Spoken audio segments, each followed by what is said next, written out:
Realignment is far from over. Should the Big 12 keep on dipping, adding San Diego State and Oregon State? This is Locked On Big 12. You are Locked On Big 12, your daily podcast on the Big 12 Conference, part of the Locked On Podcast Network, your team every day. No, absolutely not. The Big 12 should not add San Diego State and Oregon State. Are you kidding me? This is a business, not a life raft. Welcome to Locked On Big 12. Thank you for making Locked On Big 12 your first listen every single day, for your reception yesterday as well. Some of the clerical stuff before we jump in. Dude, I've got a lot of Baylor shirts, but I don't have enough BYU, Kansas State, TCU. I'd wear it. So if you go down in your closet and you say, I got this extra large, double X shirt, jacket that I'm not going to wear. I don't take freebies, not going to take a handout. But you grab that thing. I'll pay you a little money. If you deliver, I'll send my address. I will. I'll trust you. If you want, I will wear all of the merchandise of the Big 12. I've already ordered a flag. I will wear it all. If you send it, I will do it. I will wear it. So whatever you got, XL, double X, your uncle's got a little bit in his closet he's never going to wear. Don't put it in the yard sale. Send it to me. I want to rep the conference here. I love the Big 12. I love the Big 12 so much that I would never want to see Oregon State in the Big 12. Oh, I would never want to see San Diego State in the Big 12. We can't spend, guys. Here's one thing. When you get to the water cooler at work and you're having these conversations, the guy's like, hey, Jared, what do you think about this whole expansion stuff? What I want you to be knowledgeable enough to look the guy in the eyes and say, stop right there. It's over for a little bit for the Big 12. If I think about a board of regents or a council, right, and there are 16 members, we'll say, and 8 of those members are returners and 8 of them are brand new, I don't think I like that. I don't like that 50% of the decision makers, of the money makers, of the people who are calling these shots in the Big 12 are new to this league. That makes me feel a little uneasy. There's the early excitement, and everybody is, oh, why not add 20? Why not expand to 25? And Mike Gundy came out and said that every league's going to be 30. He's got some interesting stances. This is a fun aside. He's not nearly as bad as the Arizona State guy, Snow, who is just actively, Arizona State has already accepted that they're going to come to the Big 12, and his entire demeanor is, yeah, well, I don't like it. I don't like all this making of the money. Of the 14 teams, it's so intriguing to me that of the 16 teams in the Big 12, Arizona State's number 16 in morale. They've found a way to be at 16 because they have reluctally gotten on the life raft. Even Utah's above Arizona State at this point. I don't know what that guy's deal is. And the other guy, who is like, yeah, I'll go to the Big 12, but I'm never going to Morgantown, West Virginia. Who did we let in? Who let the stray cats in the door? It's so interesting to me that these Pac-12 people are so cocky in this conference, and that's one of the reasons I don't want Oregon State here. It's like if you've let Arizona in and you've let Arizona State in, it's already okay. We got some good brands. And if they're like, hey, dude, can you bring my buddies? Can my buddies come over? No. We did you a favor. We let you stay at our pool house. You can come to our beach house because that's cool. You're cool. But your weird cousin can't. We don't need the weird. We're not doing this just for numbers. I don't want the Big 12 to be the first conference to 25 if it's filled with Oregon State. I'm sorry. Name me off the top of your head one nationally respected sport at Oregon State. Name me one sport where you would be fearful when a Big 12 team played Oregon State. Baseball, sure, I will give you baseball. When is the last time a baseball national champion made substantial money for a program in the Pac-12 or the Big 12 or anywhere really but the SEC? Baseball loses money. Your football team is the reason your baseball team exists. So I've got Oregon State fans like, yeah, well, we got good baseball. That's not going to get you into our fun little playhouse. We're all friends. We're all having a real good time. I get you want to be here, but you can't. Same thing for San Diego State. Similar thing, at least. San Diego State had that whole debacle where they're like, we're leaving the Mountain West. And the Mountain West said, no, you're not. And San Diego State said, no, we're not. Got in a really weird hot water situation where they pissed everybody off, and it's not going to pay off. Yeah, they just went to the Final Four, went to a national championship in basketball. I've got really bad news for San Diego State fans. We all been doing that. That little banner behind me back there that says national champions. The Big 12 has Baylor, Kansas, Texas Tech went to a title. So San Diego State's like, yeah, well, we went to the Final Four. I don't, in the words of Mike Gundy, I don't give a rat's ass. This whole conference is doing that. Now you have UConn, which is a much bigger brand in college athletics. I would look there. You have Gonzaga, who has been a basketball power for decades. I would look there. I would add those conferences in basketball because I don't believe, A, that those water down your league, and I don't believe, B, that those teams are asking for a life raft. UConn could stay in the Big East and be okay. Gonzaga's not begging to go to the Big 12. Dude, they're winning. They're swiping everybody in conference play. They're dominating basketball. Why would they care about a conference change? They're making a ton of money. They're okay. They're not begging. Oregon State is. Cal is, and Cal's a worst case. Washington State, I think they're just lost. They're just kind of the sad dog in the corner where you're like, dude, I got it. I really can't help you. You're not very good at anything. Oregon State has baseball to lean on. Pac-12's Washington State. You don't have a lot. Your little friend Washington's right there at number 11 in the coaches poll. Very sorry. They're going to the Big Ten. The one team that I look at and I think I would forgive you is Stanford. There's money there. Oh, dude, there's money there. Number one, I would love to go visit the campus. I would love for a Oklahoma State to play Stanford in the regular season. I'm cool with that. That used to be 10 years ago. That was a cool matchup. Oklahoma State, Stanford. I love that. Wide right, baby. But I don't know if I can justify anybody else. Stanford's great at everything. That's not really, meaningful. They're really good at the Olympic sports. And there's a niche for that. We need a Stanford in the Big 12 where you go, man, they get their rocked in football, but those little dudes can play some swimming. Those little dudes can play some tennis. I don't mind having that in this league. I do mind giving handouts. The Big 12 is not here to give handouts. I don't get it. I don't get why these Pac-12 people are so cocky. It doesn't make sense to me. And as much as I dislike Utah there for a little bit, the fans have been much nicer in the last week. The fans have calmed down, most of them. As much as I didn't like Utah there for a little bit, now it's starting to be these other Pac-12 teams that are taking over. Arizona State wants to take the spotlight as the bad guy. I guess it gives you attention. Real little brother syndrome over there. And the idea that people are like, oh, yeah, we can be in the Big 12, but God forbid we go to Morgantown. What are you talking about?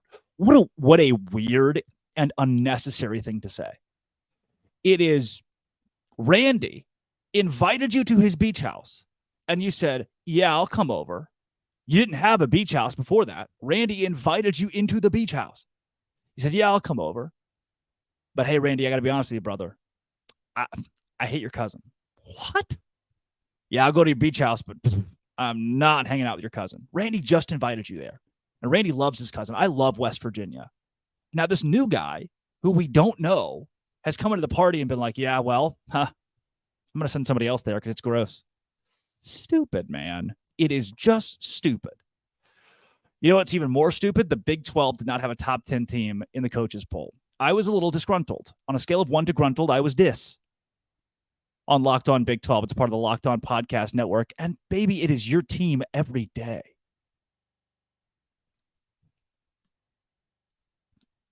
Today's show is brought to you by one of my favorite things that exists in this world, and that is LinkedIn Talent Solutions. Did I tell you I hired an intern? I think I told you guys that. I got stuff going on here. I bought a company a few weeks ago, and I'm doing this Locked On Big 12 thing. Thank you all for your support early on, especially because it gets tough. It's not easy, this stuff.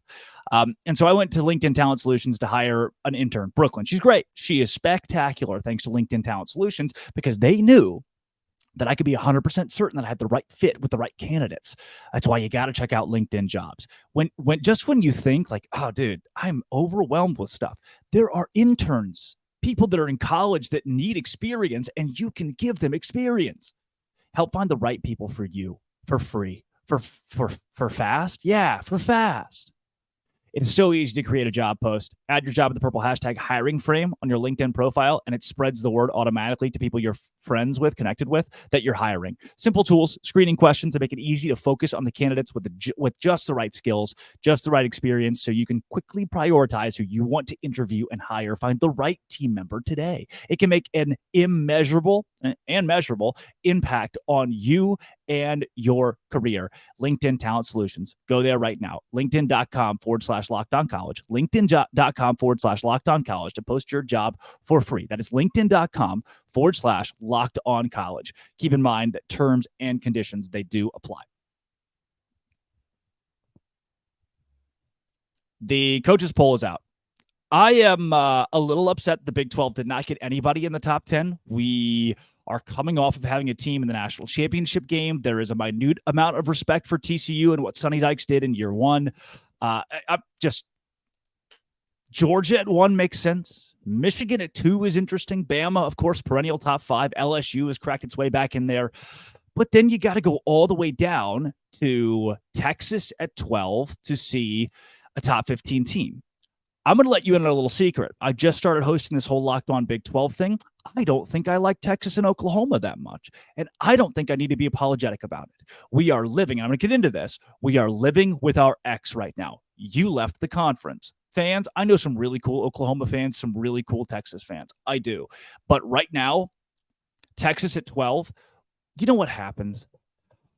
Every freaking year, Texas is ranked. Surprise. And what do they always do? They lay duds, man. They get overhyped, and Texas has not been good at football since I can remember. You know, it's been pushing 2 decades now since Texas was, 15 years. It's been 15 years going on since Texas was truly relevant in college athletics. It's been since Mac Brown was there that Texas was truly relevant at college athletics. So what I love as somebody who is a fan of the other 15 teams, now 11 teams, I guess, this year, over Texas, I'm a fan of the fact that Texas is going to fail by virtue of where they're ranked. Listen to that again. I'm a fan of the fact that Texas is going to fail by virtue of where they are ranked. When Texas is ranked highly in the preseason, when Texas is overhyped, that's how they react. It's how they play. When Texas says, oh, you think we're going to be good this year? Watch this. Or not. That's what Texas does. It's what the brand has become. Every year, it's what Texas does. So why should I believe any differently? And I look, as somebody who comes from a Baylor background, who's been covering Baylor for 5 years, Blake Shapen and Quinn Ewers have fairly similar numbers. Quinn Ewers' numbers are not that good. That's a little news flash that I think a lot of Texas fans aren't really latching on to, is that Quinn Ewers, while he has a high ceiling and was great in high school in your state, he has not been that good at football. Look at the numbers. Every time I look at Quinn Ewers' numbers, I am always unimpressed with what he has done, because he's supposed to be this big bad Texas quarterback. He has a weird beard and a mullet. That's what you get. You know, sure, he's a nice kid. Don't want to dog on him. 58% completion percentage and 2,100 yards and 15 touchdowns. Guys. And we as Americans allowed that to be the best team in the Big 12. I get it. They've got pieces all around them. They do. But I think Quinn Ewers is the handicap on Texas until he proves otherwise. Oklahoma coming in at 19 was interesting to me. I mean, they finished below 500 last year. So having Oklahoma in that spot, all right, sure, I guess. By the way, this graphic's from On3. Thanks to On3. If you're watching on YouTube, you can see it. Oklahoma there at 19 was interesting to me after such a bad year last year. I think they have a very favorable schedule. That's going to be good for them down the stretch in this campaign. Oklahoma, to me, should be an automatic lock for a top 3 spot in the Big 12 if they just take care of business. TCU at 16. Again, are you undervaluing a team that went to a national championship? Probably. That's exactly what TCU wants.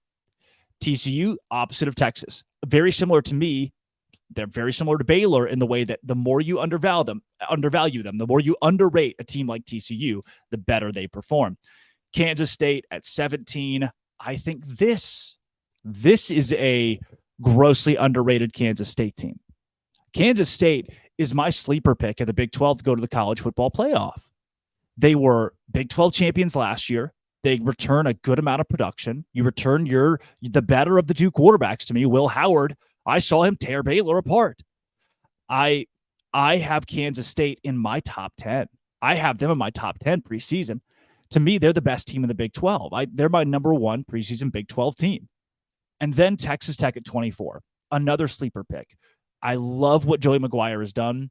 I don't think it equates to a double-digit win season this year. I think you have to put it on hold for a second. It reminds me vaguely, definitely not, it's not a very direct mirror here, but it reminds me a little bit of the Matt Rule, where it's, all right, your first year or two, it's like, okay, yeah, year two is really good. Year three is great. I think year two for McGuire is going to be a great, solid 8-4 season, and that Tech fans will be excited about that. But he is a good enough coach that Texas Tech could be and should be a top 10 program in the near future. And to me, rest in peace, Mike Leach, somebody who I obviously love. I think every college football fan loved. Joey McGuire is built for sustainability more than Mike Leach was. People were going to catch on to the Mike Leach offense at some point, and throwing the ball like that, going run and gun like Leach did, is going to lose you some games. McGuire brings the juice. He brings the energy to Texas Tech, and he brings an aura that Texas Tech fans have really latched onto. He's created, and he's furthered, I should say, the Texas Tech cult. That's going to go a long way. I like Tech being in the top 25. I am surprised Tech's in the top 25, but something we can all celebrate, Texas A&M is behind all of those teams. Oh, it's beautiful. Baylor's up there. Oklahoma State and BYU each got some love right outside of this top 25. You're seeing future Big 12 teams like Utah at number 14. I know we've talked about how Colorado, Arizona State have all struggled in football. None of them in the top 25. We maybe are overhyping those additions from a football standpoint, which we will talk about for the rest of this year and the rest of time. Again, I don't want to water it. It's a conference. The Big 12 is a conference, not a life raft. But Texas and OU being two of the highest ranked Big 12 teams irks me in some kind of way. Right here on Locked On Big 12, part of the Locked On Podcast Network. That is your team, your conference, every day.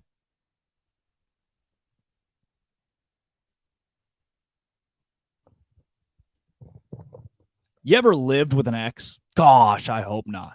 I really hope you've never lived with an ex. Imagine, you're walking out in the towel from a shower, and then bam, there's that girl, there's that guy you broke up with like 3 months ago. What do you do? What do you say? Do we have to be nice? Here's my thing as the new host of Locked On Baylor. I did not take over this role to be nice to every team in the conference. I took over this role to call it like it is, to tell you what I think. And what I think is, I'm ready for Texas and Oklahoma to get the hell out of here. I'm ready for my ex-girlfriend to get off of the couch and go. Sure, she's paying some rent, and that's good. I like that part. That part's fine. If I was paying for this, totally, then I'd be super upset. But sure, she's paying some rent to live here, and she's lived here for a while.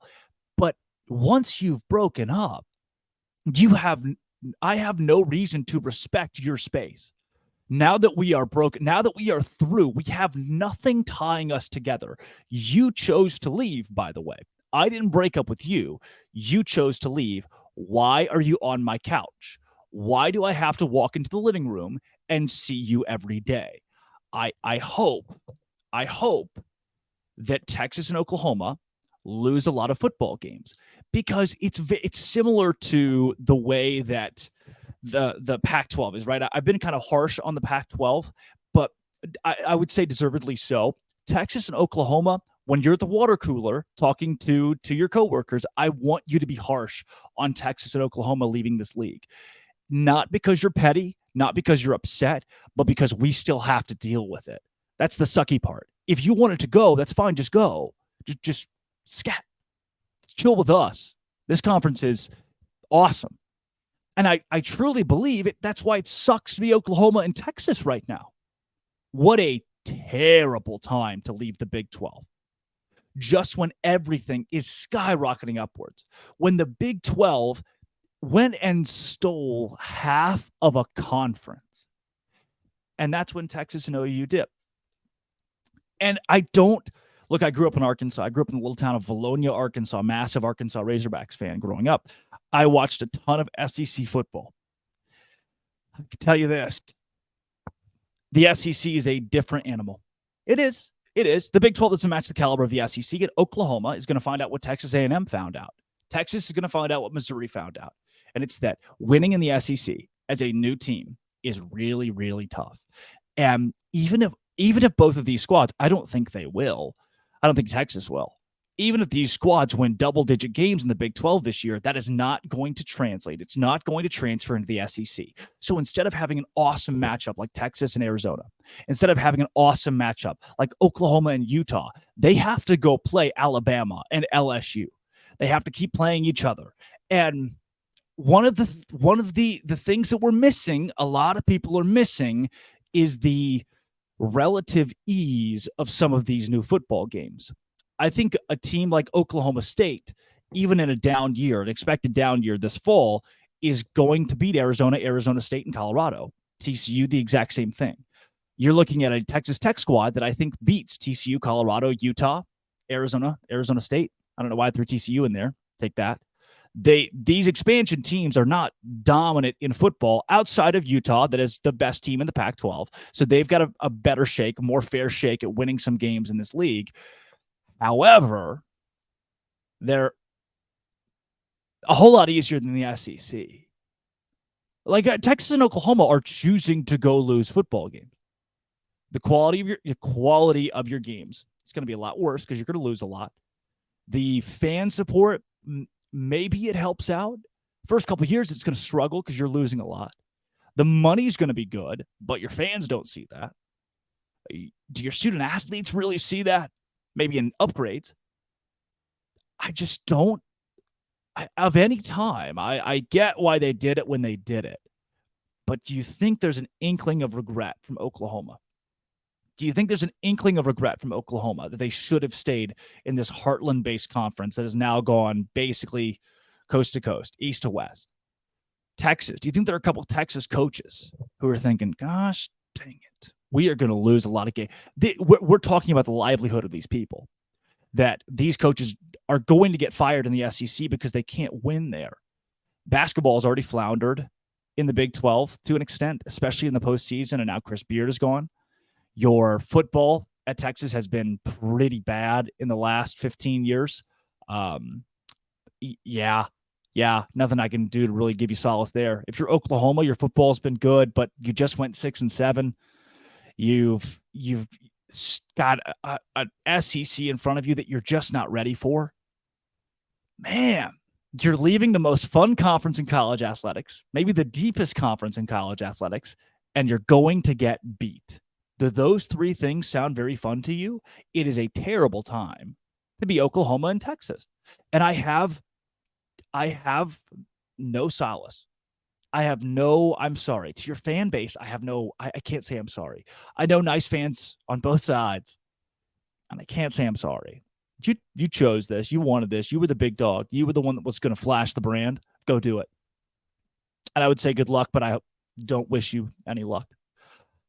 I do wish that you come back tomorrow, even if you're a Texas and Oklahoma fan. Disagree with me. Let me know why. And then send me a shirt in the process or something. I'll pay for it. This has been, and it always will be. Thanks for making it your first listen every single day. Come back tomorrow. San Diego State, Oregon State. What's going on? What do we do? I'll see you there on Locked On Big 12.